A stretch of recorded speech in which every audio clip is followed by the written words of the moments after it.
Welcome back to IFR, everybody, and today we are doing a shorter, quick descent and ILS arrival into Nome. We left here, if you recall, in one of our previous videos, and so we're basically making the return journey fully loaded with cargo, but with the interesting twist that we're not going to be able to see very much at all. So we're going to be doing an IFR approach, and it's going to be the same as doing it as we have been, exactly the same. But we're not going to have that backup of being able to see the runway until very, very late in the game. So we're about 70 miles from Nome. This is probably a little late to descend. So we're going to give it a little extra oomph when we do. I'm going to have the guys run the descent checklist now so we can take off power and maybe slow down a little bit.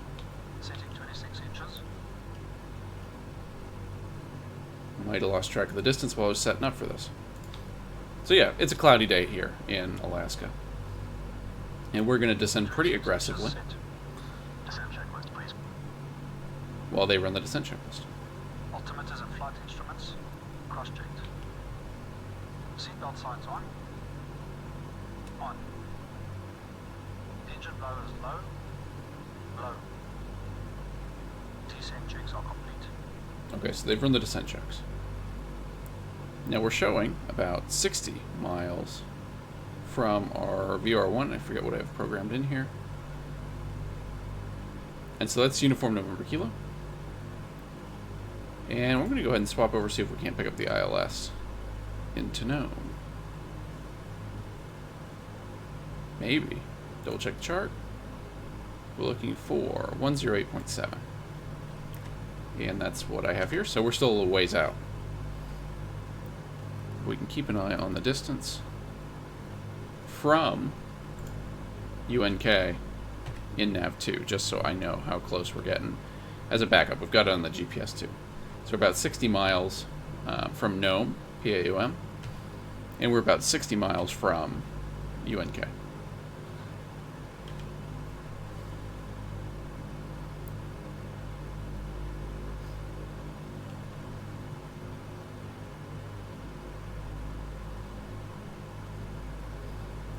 We're descending at 13,000 feet, and we're going to be going all the way down to 3,000. Again, we're going to be slowing down for about 20 miles, and then we're going to be basically following the approach procedures into Nome. So we're going to go ahead and descend for a little bit, and I'll catch up with you when we level it off.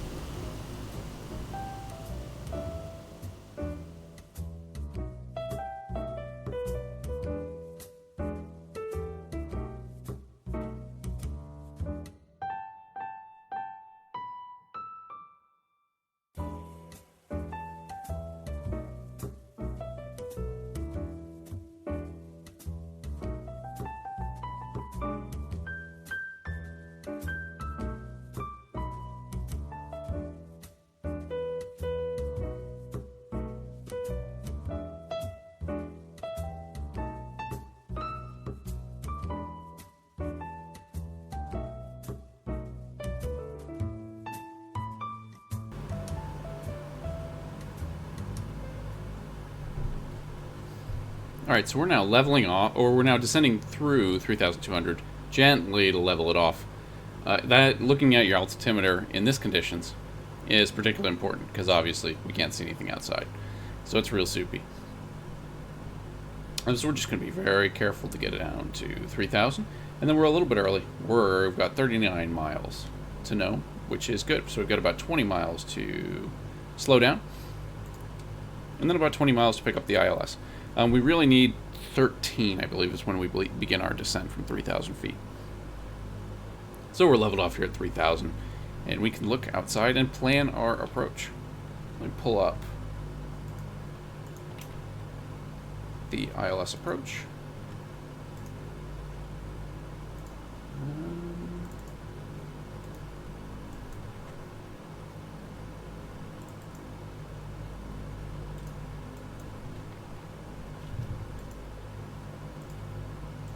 Alright, well, let's show this on the screen. It's very simple. We're basically coming straight in for runway 28 at Nome. And we have to be between 4,500 and 3,000. And then at the waypoint EMMO, we're going to start our descent from 3,000 feet. And then we'll intercept the glide slope. We'd expect to see that around 6 miles. And again, we'll be following the instruments pretty closely here, because we're not probably going to be able to see anything until 1,000 feet. So just keep checking our distance. We're about 34 miles now, and the speed is coming off already pretty nicely. And we also have a nice headwind at this point.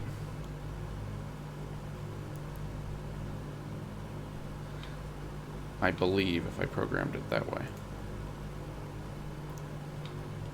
So I'm going to hold off on running the in-range checks until we're a little bit closer, until we'll probably I'd run it when we hit 20 miles. That way we can get all set up and configured. And then again, our goal is going to be fully configured at 13. Go ahead and swap this over to nav 1.2, and we'll just wait for that to come in. I've got it on the GPS, but we can also get it on the, if we can also pick it up on the VLOC system, we'll do that too. So speed's coming down nicely. We're down to 180. So here we're counting down to, I believe the chart said, and I may still have the chart up, I do. I'm sorry about that. So yeah, we'll be counting down from 25 now. Good time to run the before run the in-range checklist. So we'll go ahead and do that. And then we're counting down to 13 here. Fuel booster pumps.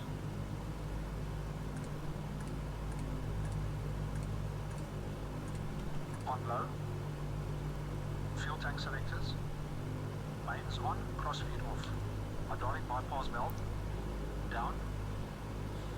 No smoking signs. On. In-range checks complete. Alright, so in-range checks are complete. Now we want to be fully configured, or we're shooting to be fully configured at 13 nautical miles.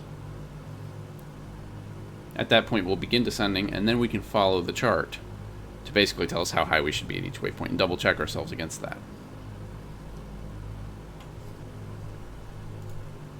Now our speed is looking good. Down 21. And now I'm thinking once we dip below 20, we start to run the before landing checks. It'll take them a little bit of time to get those actually done. So we don't want to be hitting it right at 13 miles. Because again, by 13 miles, we need to be descending.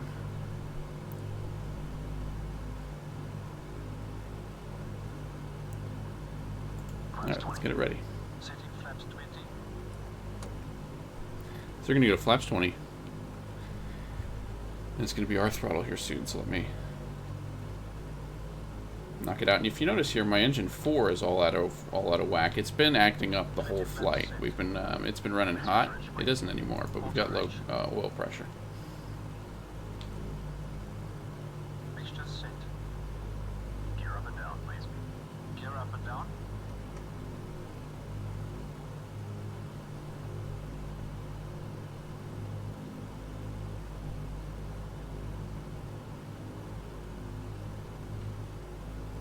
And now we're going to go over to the localizer on the GPS, just hitting that CDI button. Gear down and locked. 3 greens. Props. 2400 RPM. And then we're still in localizer mode, which was a bit of an error. So we should probably go to gyropilot mode, but it's still holding it, and it's going to turn a little bit now to the left to try and intercept the localizer. ADI is off. Landing lights. Speed good. Extending lights. Lights extended and on. So we got lights. Call meet call. Speed's good. Set call. Before landing checks complete.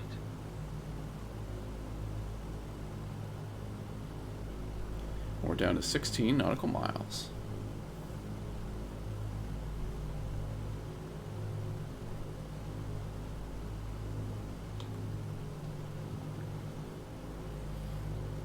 And so again, we can't see outside. By this point, we might be able to see the airport.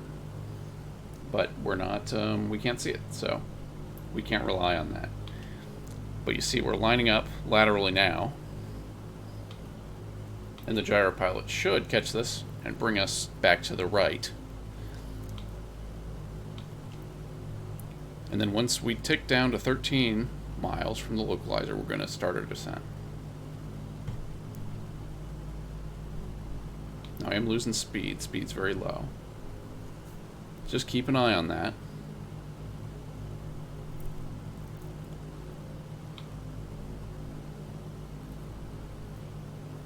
And we can see the glide slope start to come in too. Just a touch of power.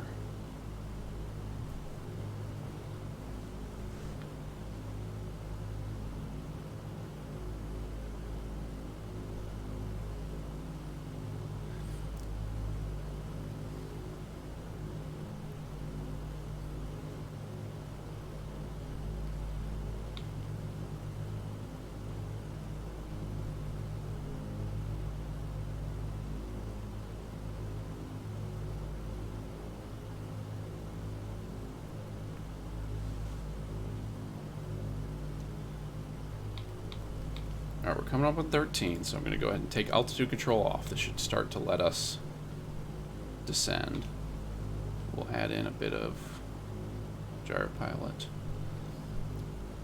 I'm also going to try and put it on approach mode.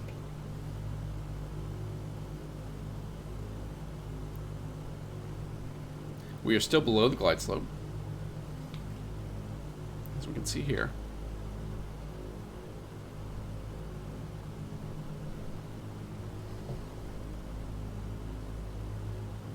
And the gyro pilot is just letting us descend ever so slightly. Barely at all.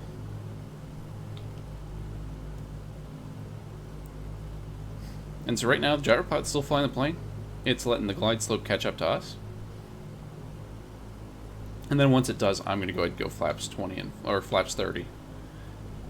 And then flaps 40. So we're one knock away. Go ahead and go flaps 30. I'm also going to come back on the power to our approach power setting. Reconfigure for 70 BMEP.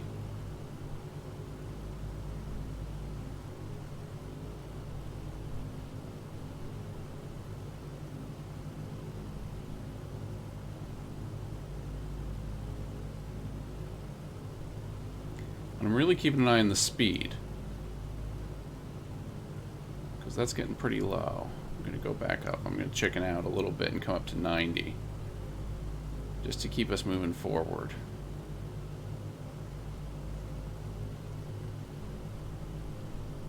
And then we're getting close on the glide slope.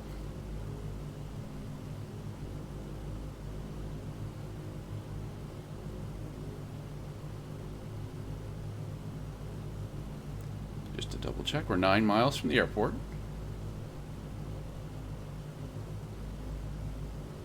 Glide slope's still coming in.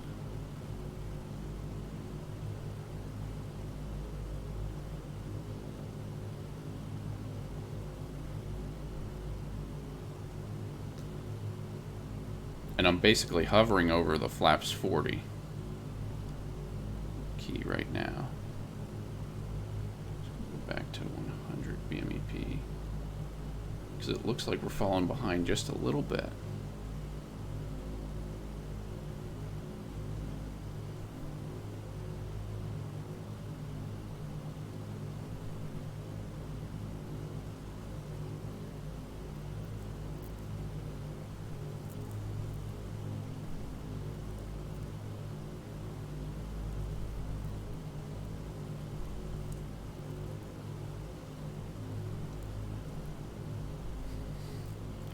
Now we're descending through 1,800, and we can just see the runway start to come in there.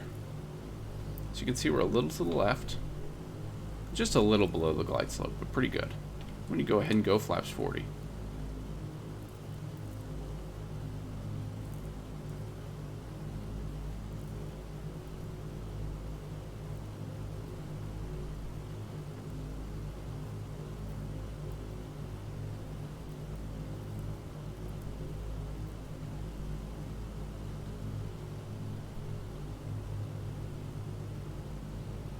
I'm not really understanding what it's doing, so I'm going to go ahead and take control.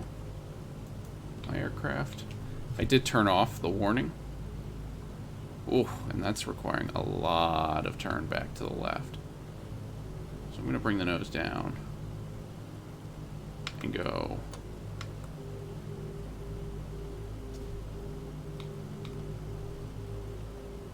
We need to go back up to flaps 40 here. A little tricky. We're very slow. This is not feeling very good. So I'm going to put the nose down a little bit, try and gain back some speed, get us into the 100 and 120 range. And we're passing 1,000 feet. So we're now below the glide slope. So we can actually come back on the flaps to 30. And I'm just trying to maintain a little bit of speed.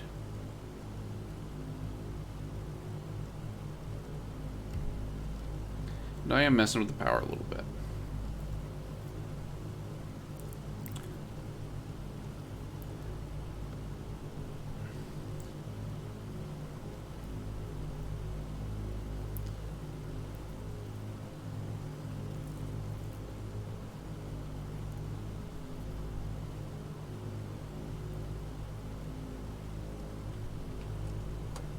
I'm just going back to flaps 20, see if we can't get it right on.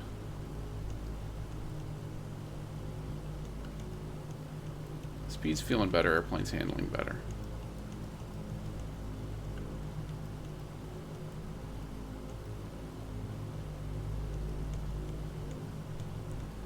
We're still a bit low.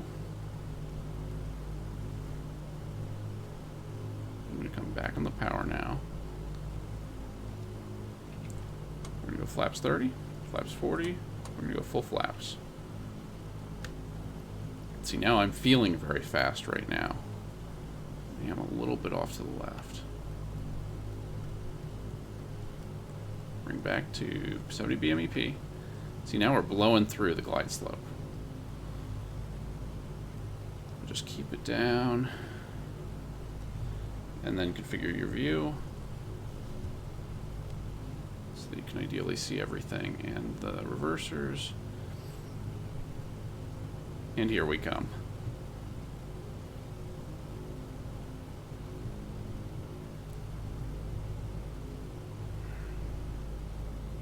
And we're still slow. We're coming in pretty slow. We're now a bit low, so it's a little bumpy. I'm gonna cut the power. Whoa.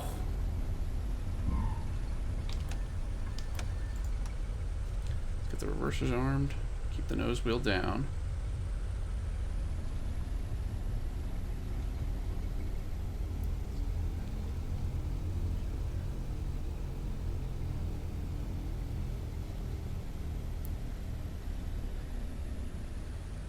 And here we are. Welcome to Nome. Let's go back. So notes from that one. It felt really bad on final. For whatever reason, that one did not feel good when we came in. I know I was fighting it from the time I took over. I don't know how the gyropilot trimmed it. Didn't look like it had any rudder trim in. But yeah, I was fighting it the whole way.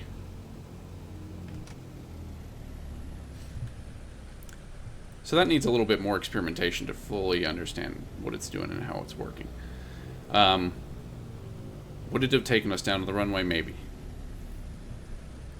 But yeah, truth be told, that needs a little bit more reading on my part to understand approach mode and how it's supposed to be used. But as a demonstration of kind of low-vis procedures, it's pretty good. I mean, and the key is you're following the same procedure as you do when you can see the runway. It's really no different. It's just even more important to be in the right place in the right time, because you're going to realize a lot later if you're all out of whack and you're in the wrong spot. So just keep practicing, especially if you're struggling with that. Keep practicing when you can see. And then once you feel comfortable with that, getting down, your ability to get down at whatever level you need to be at in time, and then pick up whatever approach you need to pick up. That's a good time to start trying some of this stuff. We could even do a worse day, because we could see the runway from a bit out.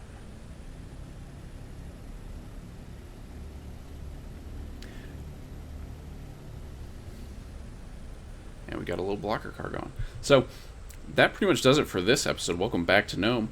We'll continue our learning the DC-6 series here soon, and I think there's also going to be a little bit of VATSIM action happening on the channel as well. So thanks for all the support, thanks for subscribing, and yeah, do all the usual YouTube stuff, like, comment, subscribe, if you have any comments or ideas for what we can do next. That's it for VFR. Take it easy, everybody.